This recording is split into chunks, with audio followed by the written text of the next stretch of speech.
सभी साथियों को गुड मॉर्निंग, राम राम, जय हिंद। यह क्लास डीएलएड के अभ्यर्थियों के लिए स्पेशल होने वाला है। इस क्लास में पिछले कई वर्षों के एग्जाम में पूछे गए प्रश्नों के आधार पर मोस्ट इंपॉर्टेंट और सिलेक्टेड क्वेश्चंस लिया गया है। तो अगर आप अभी तक हमारे चैनल पर नए हैं, आप डीएलएड की तैयारी कर रहे हैं, तो आप हमारे चैनल को सब्सक्राइब कर लीजिए, क्योंकि आपके एग्जाम तक कंटिन्यू हमारे चैनल के माध्यम से जीके जीएस और हिंदी की तैयारी करवाई जाएगी।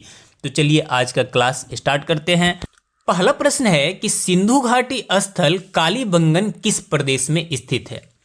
तो कालीबंगन राजस्थान राज्य में स्थित है। कहाँ स्थित है? राजस्थान राज्य में स्थित है। सिंधु घाटी सभ्यता से कई प्रश्न पूछे जाते हैं, तो कुछ महत्वपूर्ण पॉइंट्स को हम देखते हैं। सबसे पहले सिंधु घाटी सभ्यता का जो सर्वमान्य काल है वो कब से कब तक माना गया है? तो ये माना गया है 2400 ईसा पूर्व से लेकर कितना 1700 ईसा पूर्व तक। इस काल को आप याद रखिएगा।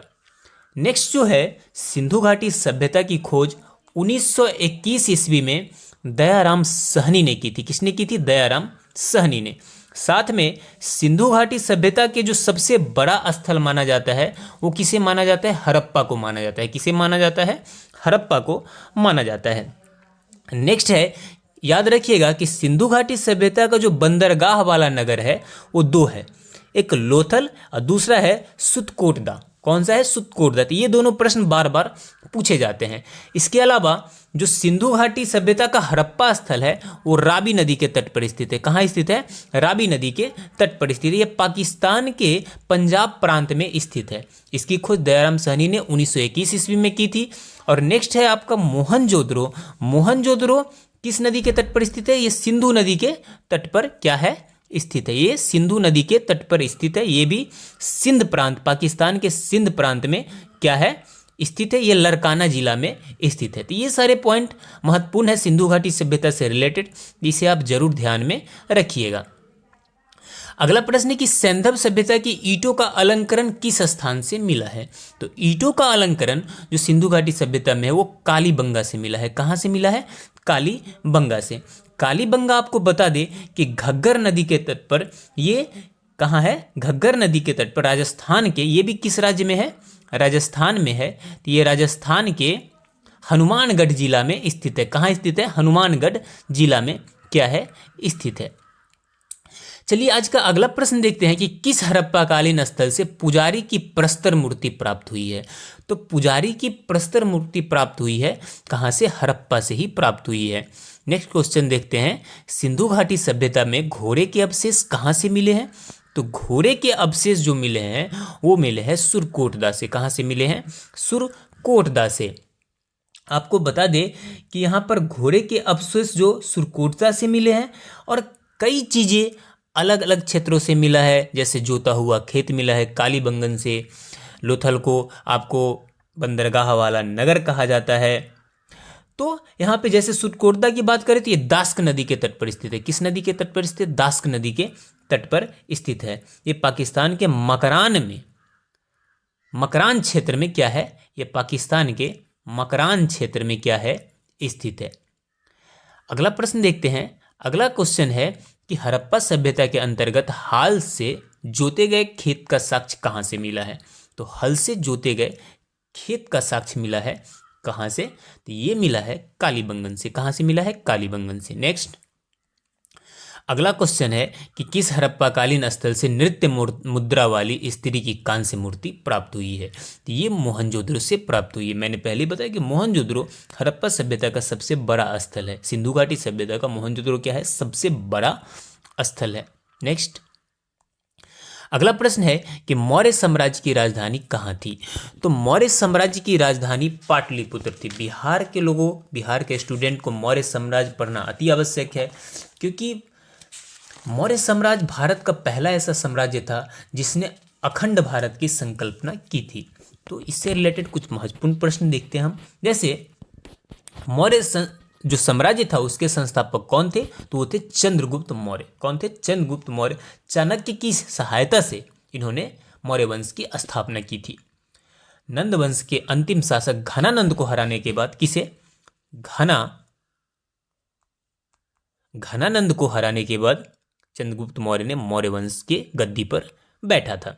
इसने 322 ईस्वी पूर्व में, कब, 322 ईसा पूर्व में मौर्य वंश की गद्दी पर कौन बैठा था? चंद्रगुप्त मौर्य बैठा था।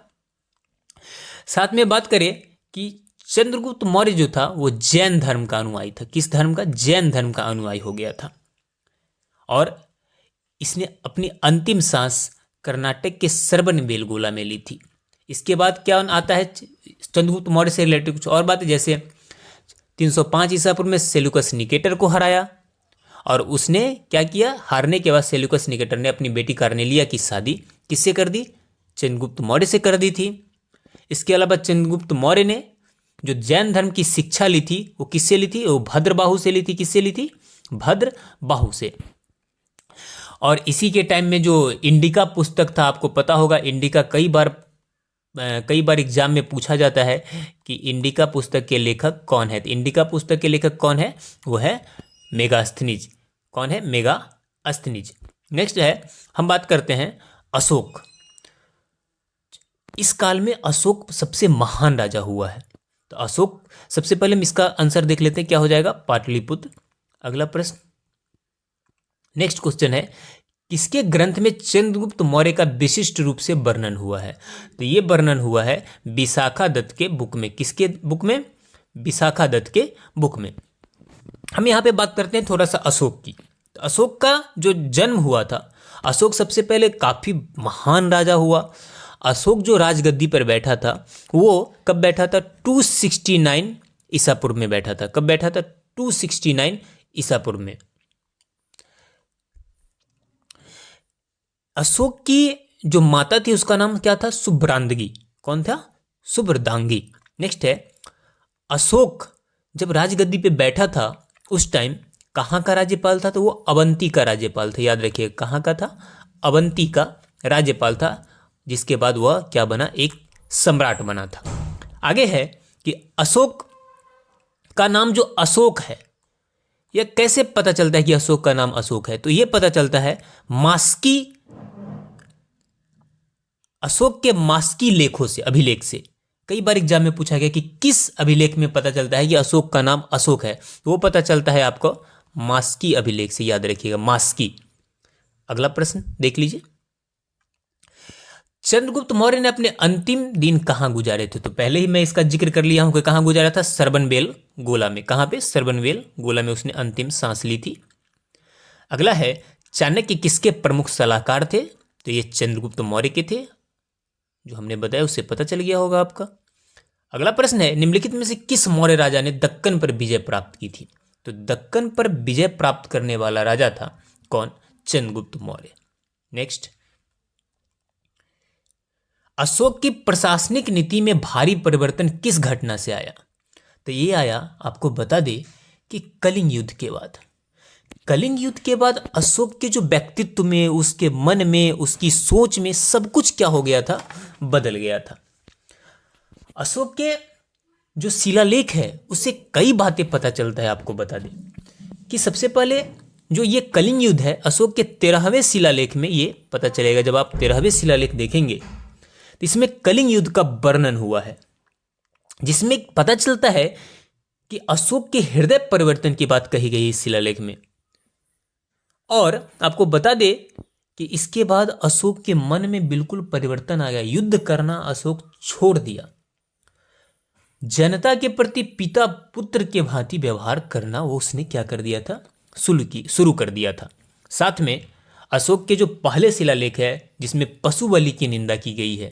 किसकी निंदा की गई है? पशु बलि की निंदा की गई है। अगला प्रश्न है, सम्राट अशोक किसके उत्तराधिकारी थे? तो सम्राट अशोक, आप सभी को अभी ही बताया हमने कि किसके उत्तराधिकारी थे? बिंदुसार के उत्तराधिकारी थे। चंद्रगुप्त मौर्य के पुत्र कौन था? बिंदुसार। यानी उस चंद्रगुप्त मौर्य का उत्तराधिकारी था बिंदुसार, और बिंदुसार के उत्तराधिकारी कौन थे? मौर्य सम्राट अशोक। नेक्स्ट, अगला प्रश्न है कि चंद्रगुप्त मौर्य ने सेल्यूकस को किस वर्ष में पराजित किया था? तो सेल्यूकस को इसने पराजित किया था किस वर्ष? 305 ईसा पूर्व में। कब किया था? 305 ईसा पूर्व में। अगला प्रश्न है, देव नाम प्रिय के नाम से कौन विख्यात है? तो देव नाम प्रिय के नाम से अशोक ही क्या है? विख्यात है।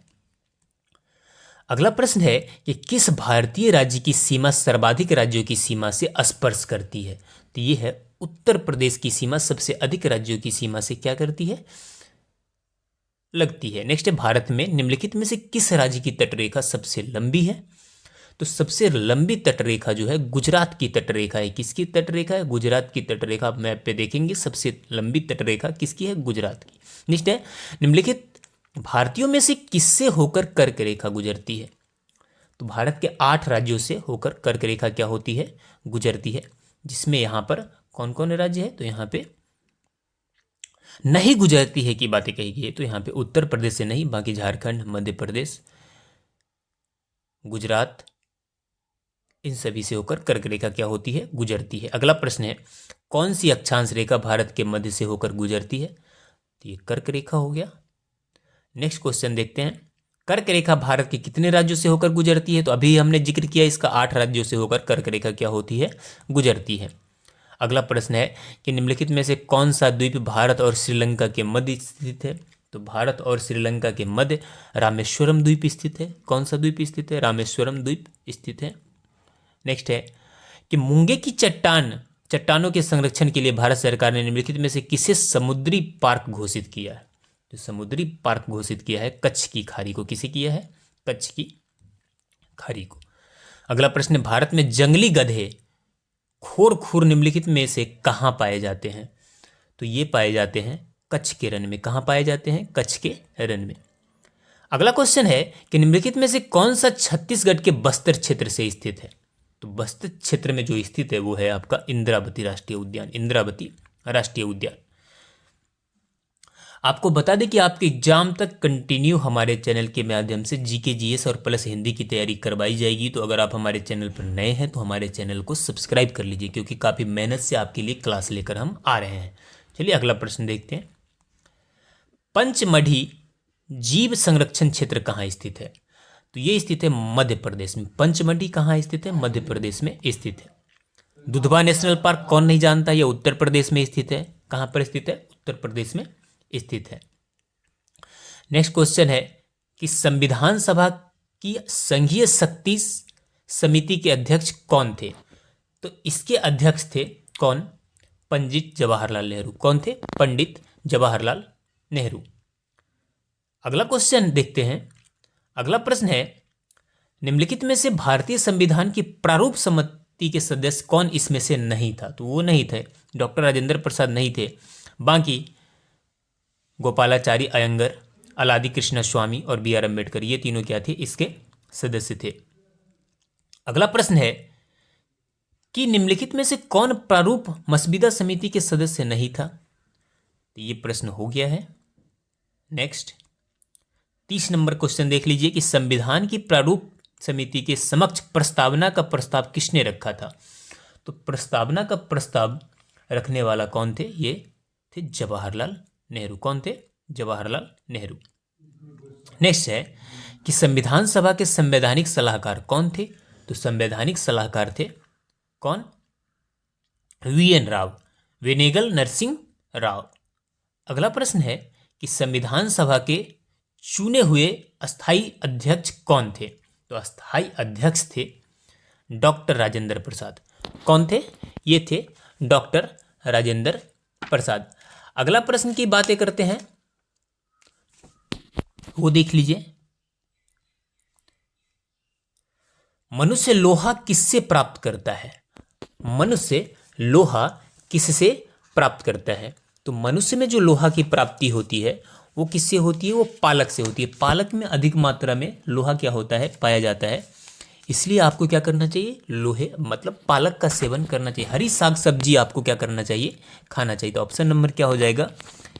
ए आपका ऑप्शन नंबर हो जाएगा। उससे पहले हम कुछ संविधान से रिलेटेड प्रश्न देख लेते हैं, जो हमने ऊपर दिखाई संविधान सभा के चुने हुए अस्थायी अध्यक्ष। वहीं पे बात करते हैं संविधान सभा के अस्थायी अध्यक्ष कौन थे? तो वो थे सच्चिदानंद सिन्हा। कौन थे? सच्चिदानंद सिन्हा। अस्थायी अध्यक्ष थे डॉक्टर राजेंद्र प्रसाद। कौन थे? डॉक्टर राजेंद्र प्रसाद।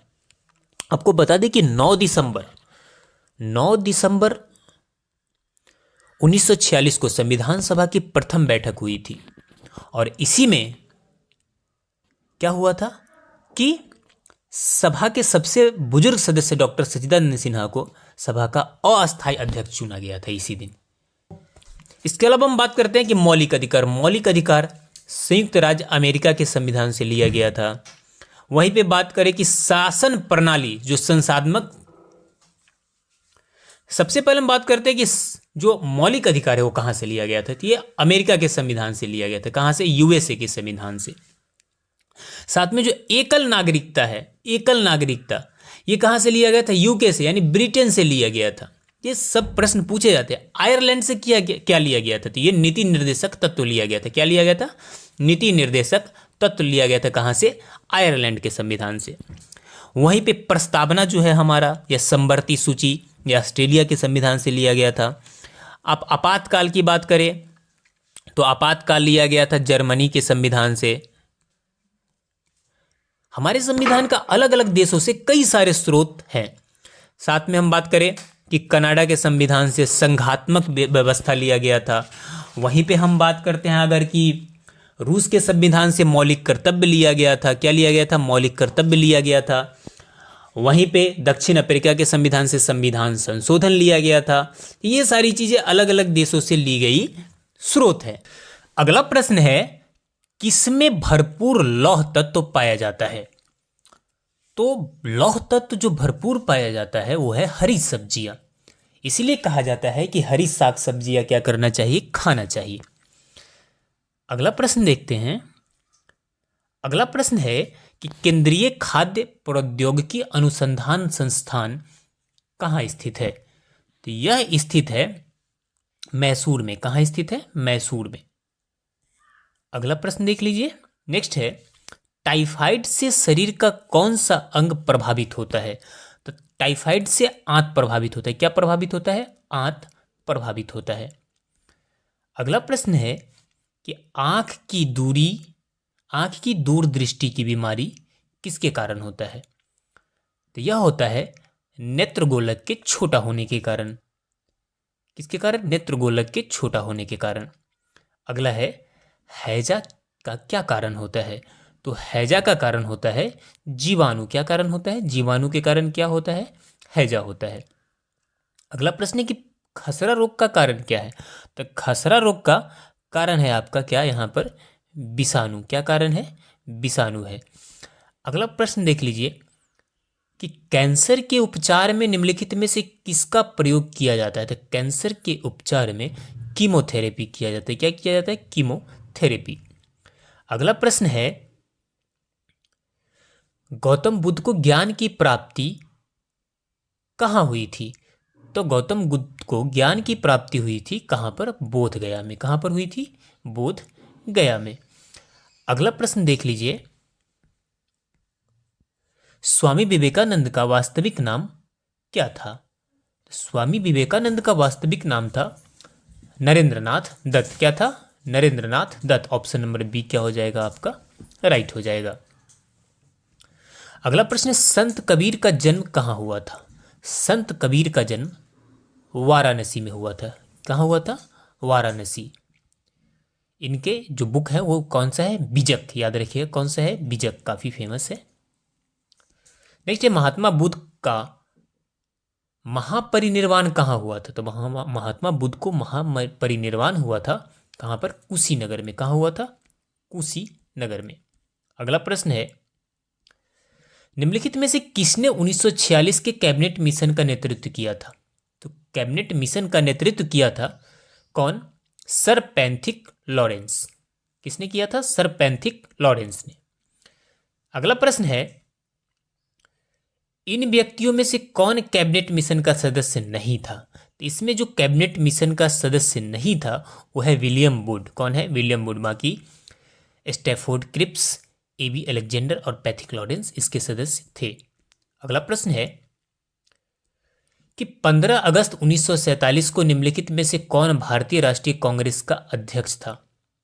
तो भारतीय राष्ट्रीय कांग्रेस के अध्यक्ष था कौन था? तो ये था जेबी कृपलानी। कौन थे? जेबी कृपलानी। अगला प्रश्न है कि निम्नलिखित में से कौन दांडी मार्च में महात्मा गांधी के साथ था? तो दांडी मार्च में महात्मा गांधी के साथ था कौन? बेब मिलर था। कौन था? Babe Miller. अगला प्रश्न है कि महात्मा गांधी ने सत्याग्रह क्रिया विधि सबसे पहले कहाँ प्रयुक्त किया था? तो गांधी जी दक्षिण अफ्रीका से आने के बाद सबसे पहले जो सत्याग्रह से जुड़े थे, आंदोलन से जुड़े थे, वो था चंपारण में। कहाँ था? चंपारण में, जो नील की खेती से रिलेटेड क्या था? सत्याग्रह था। अगला है, अंग्रेज पुलिस अफसर कैप्टन सैंडर्स किसके द्वारा गोली मारा गया? तो कैप्टन सैंडर्स को गोली मारा था कौन? भगत सिंह ने। किसने मारा था? भगत सिंह ने। नेक्स्ट है, जय हिंद का नारा किसने दिया था? तो जय हिंद का नारा दिया था सुभाष चंद्र बोस ने। किसने दिया था? सुभाष चंद्र बोस। अगला प्रश्न है, असहयोग आंदोलन शुरू करने के समय भारत के वायसराय कौन थे? उस टाइम भारत के वायसराय थे लॉर्ड चेम्सफोर्ड। कौन थे? Lord Chelmsford. अगला प्रश्न है कि जनरल माइक ओ डायर की हत्या किसने की थी? तो जनरल माइक ओ डायर की हत्या की थी उधम सिंह ने। किसने की थी? उधम सिंह ने। अगला प्रश्न है कि इनकलाब जिंदाबाद का नारा किसने दिया था? इनकलाब जिंदाबाद का नारा दिया था किसने? भगत सिंह ने। ऑप्शन नंबर सी क्या हो जाएगा? राइट हो जाएगा। अगला प्रश्न है कि भारत के आज़ादी के समय कांग्रेस के अध्यक्ष कौन थे? तो भारत के आज़ादी के समय कांग्रेस के अध्यक्ष थे कौन? तो भारत के आज़ादी के समय कांग्रेस के अध्यक्ष थे, यहां पर ऑप्शन नंबर क्या हो जाएगा?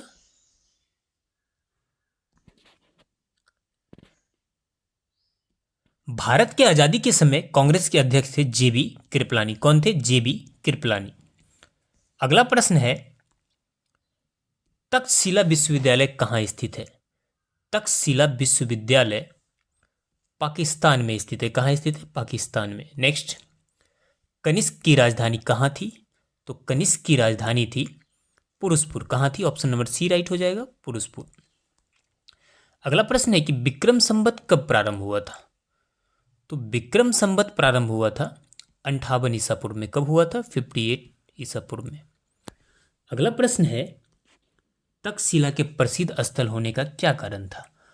तो इसका कारण था गांधार कला। क्या कारण था? गांधार कला। नेक्स्ट, प्राचीनतम तमिल देवता मुरुगन किस वैदिक देवता के सदृश थे? तो ये थे स्कंद कार्तिकेय के क्या थे? समतुल्य थे। अगला प्रश्न है, कालिदास की कृति की गिनती विश्व की 100 प्रसिद्ध साहित्यिक कृतियों में होती है। कौन सी वो कृति है? तो आपका है अभिज्ञान शाकुंतलम। कौन है? अभिज्ञान शाकुंतलम। नेक्स्ट, वर्तमान में गणित में दशमलव प्रणाली का आविष्कार का श्रेय निम्न में से किस युग को है? तो यह है गुप्त युग को। किस युग को है? गुप्त युग को है। नेक्स्ट, कुमार संभवम महाकाव्य किस कवि ने लिखी है? तो इसे लिखा है कालिदास ने। किसने लिखा है? कालिदास की प्रसिद्ध कृति है। अगला प्रश्न है कि किस गुप्तकालीन शासक को कविराज कहा गया है? तो कविराज कहा गया है, आपको बता दूं, कि समुद्रगुप्त को। इसे कहा गया है समुद्रगुप्त को। अगला प्रश्न, मंदिर निर्माण कला का जन्म सर्वप्रथम कब हुआ? तो मंदिर निर्माण कला का जन्म गुप्त काल में हुआ। कब हुआ? गुप्त काल में। अगला प्रश्न है, गुप्त काल के सर्वाधिक लोकप्रिय देवता कौन थे? तो गुप्त काल में जो सर्वाधिक लोकप्रिय देवता थे वो थे विष्णु। कौन थे? विष्णु। नेक्स्ट है कि इतिहासकार वीए स्मिथ ने किसकी विजयों से प्रभावित होकर उसे भारत का नेपोलियन कहा है? तो भारत का नेपोलियन कहा गया है किसे? समुद्रगुप्त को। किसे कहा गया है? समुद्रगुप्त को। नेक्स्ट, अगला प्रश्न है, अजंता कलाकृतियां किससे संबंधित है? तो अजंता कलाकृतियां का संबंध है गुप्त काल से। किससे? गुप्त काल से। नेक्स्ट, अमरकोश के लेखक अमर सिंह किस शासक के दरबार से जुड़े थे? तो ये जुड़े थे चंद्रगुप्त द्वितीय के दरबार से। किससे जुड़े थे? चंद्रगुप्त द्वितीय के दरबार से। नेक्स्ट, अगला प्रश्न है कि फाहियान किसके शासनकाल में भारत आया था? तो फाहियान चंद्रगुप्त द्वितीय के शासनकाल में कहाँ आया था? भारत आया था। अगला प्रश्न है, भारतीय संस्कृति का स्वर्ण युग किस युग को कहा जाता है? तो स्वर्ण युग कहा जाता है किस युग को? गुप्त काल को। नेक्स्ट, अगला प्रश्न, सती प्रथा का पहला उल्लेख कहाँ मिलता है? तो सती प्रथा का पहला उल्लेख मिलता है एरन अभिलेख में। भारत में सती प्रथा खत्म करने का श्रेय राजा राम मोहन राय को जाता है। किसे जाता है? राजा राम मोहन राय को। इन्होंने लॉर्ड विलियम बेंटिक के काल में इसे क्या किया था? खत्म करवाया था। अगला प्रश्न है, फाहियान कहाँ का निवासी था? ये चीन का रहने वाला था। कहाँ का रहने वाला था? फाहियान और ह्वेनसांग दोनों कहाँ का रहने वाला था? ये चीन का रहने वाला था। इस तरह से आज का क्वेश्चन आंसर सेशन यहीं पे समाप्त हुआ। अगर आप अभी तक हमारे चैनल पर नए हैं तो हमारे चैनल से जुड़ जाइए, क्योंकि आपके एग्जाम तक continue GK GS plus Hindi की हमारे चैनल के माध्यम से तैयारी करवाई जाएगी।